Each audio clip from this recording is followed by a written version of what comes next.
Opúsculo Humanitário, escrito por Nízia Floresta, edição atualizada com estudo introdutório e notas de Peg Sharp Valadares, edição em domínio público, Cortez Editora e INEP. Narração de Livros por Osmose, na voz de Príncia de Resende.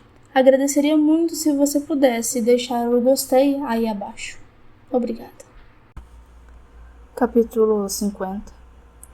Em vez dos jogos de exercício, dos passeios campestres e de pequenos agradáveis trabalhos de uma utilidade real para a infância, acostumam-na em indolente languidez que a faz por vezes contrair males precoces, a depender inteiramente, ainda nas coisas mais fáceis, do auxílio das escravas, sem as quais a mulher brasileira, assim habituada, nada pode nem sabe fazer. Não se adverte que a virtude e o saber são os únicos bens indefectíveis, que somente eles podem acompanhar o indivíduo através dos vortizes morais que aluem os palácios e os mesmos tronos, reduzindo à miséria os mais orgulhosos senhores de opulentas fortunas. Muitos pais, no meio dessa opulência nas cidades ou em suas fazendas e engenhos, onde alguns vivem à guisa de verdadeiros bachás, fazem alarde de rodear suas filhas, cujo espírito deixam em completo ócio do prestígio frívolo da grandeza material.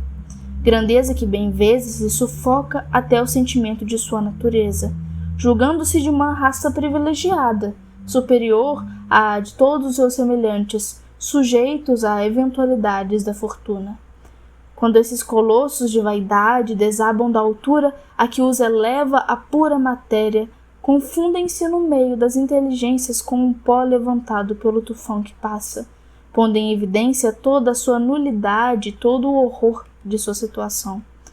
Prescindindo de outros muitos, a história da França moderna apresenta inúmeros exemplos da nenhuma estabilidade dessa opulência que ensoberbece e desvaira muitas famílias, quando só deveriam ver nela um meio de tornarem-se melhores, consolando a indigência e cooperando para o engrandecimento da pátria. A nobreza francesa, sob o antigo regime, educando suas filhas nos princípios aristocráticos que tanto a distinguiam, julgava bastante acrescentar ao conhecimento de sua ilustre linhagem e dos feitos das armas de seus varões o ensino superficial de algumas prendas, adaptadas ao brilho de seu nascimento.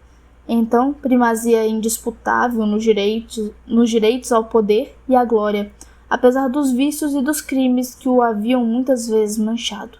O verdadeiro soberano das nações, o povo, esse vulto indelineável, como lhe chama o sábio A. Herculano, abriu a cratera de sua reconcentrada cólera e em pouco as grandes fidalgas que haviam escapado à mão do algoz atrozmente descarregada sobre a linda cabeça de sua virtuosa e infeliz rainha, fugiam espavoridas, ocultando o nome cujo prestígio as embriagara, ou definhavam de miséria e de dor nas águas furtadas de Paris, e algumas, baldas de sua instrução sólida, serviram de damas de companhia, de aias de crianças, nas casas de famílias burguesas, tão desdenhadas outrora por elas. Nota da edição. Quando fala sobre a infeliz rainha, quer dizer Maria Antonieta, nascida em 1775, morta em 1793, esposa de Luís XVI. A crítica histórica está longe de chamá-la de virtuosa. Frívola, imprudente, intriguenta, dominadora, ela terá sido, sim, infeliz desde a intimidade de sua vida conjugal. A rainha, prisioneira das forças da Revolução Francesa, intentou uma fuga a 20 de junho de 1791, tendo sido recapturada 5 dias depois. Fim da nota da edição. A lição havia sido tremenda, não podia deixar de aproveitar-lhes. Desde então a nobreza compreendeu que não devia limitar a instrução de suas filhas ao conhecimento das etiquetas do grande mundo e ao da enumeração de seus títulos, que de nada valem nem utilizam nas crises que dissipam as ilusões de um nome herdado de uma glória factícia. Hoje, são elas educadas em princípios mais conformes à humanidade e procuram adquirir sólidos conhecimentos no gênero de instrução a que se dedicam, sendo quase toda a nobreza de acordo em amestrar a mocidade ao trabalho, do qual lhe deu exemplo a própria rainha Amélia, até o dia de sua precipitada fuga pelos subterrâneos das Tulherias. Nota da edição sobre precipitada fuga pelos subterrâneos das Tulherias. Com o triunfo da Revolução de 1848 na França, a rainha Amélia e o rei Luís Filipe fugiram para a Inglaterra. Fim da nota da edição. Se as mulheres da alta aristocracia das nações cultas, cercada da prestigiosa nobreza de tantos séculos, sustentada por fortunas colossais e pelos grandes feitos de muitos de seus maiores, compreenderam enfim que o trabalho é a única égide invulnerável, assim nos grandes terremotos sociais como na agressão dos vícios em todas as classes da sociedade, como podem as nossas contemporâneas, cujo orgulho não tem por base nenhuma daquelas vantagens. Desprezar o trabalho e passar todo o seu tempo ocupadas de frivolidades, afetando muitas uma delicadeza que lhes não permite o mesmo, sem compreender sua saúde, suportar os descuidos ou o serviço mal feito das mucamas.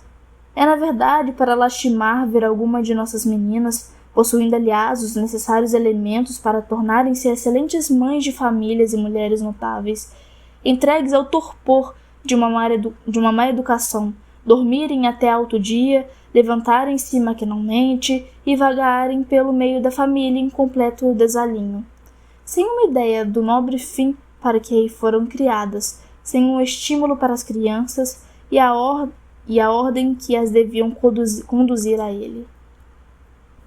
Se houvesse o que de ser o ócio necessário para o desenvolvimento da inteligência tivesse razão, por certo que as mulheres das outras nações não poderiam levar à palma as nossas, que se acham nas melhores condições, conforme ele, para tal desenvolvimento. Mas nem sempre os espíritos filosóficos veem a verdade onde ela está. Madame de Staël, em vez do ócio, julgava ser a melancolia necessário incentivo para obter-se o mesmo resultado. E houve uma época na França em que a melancolia e a languidez passou por moda. Os povos, ainda os mais ilustrados, têm também suas fraquezas.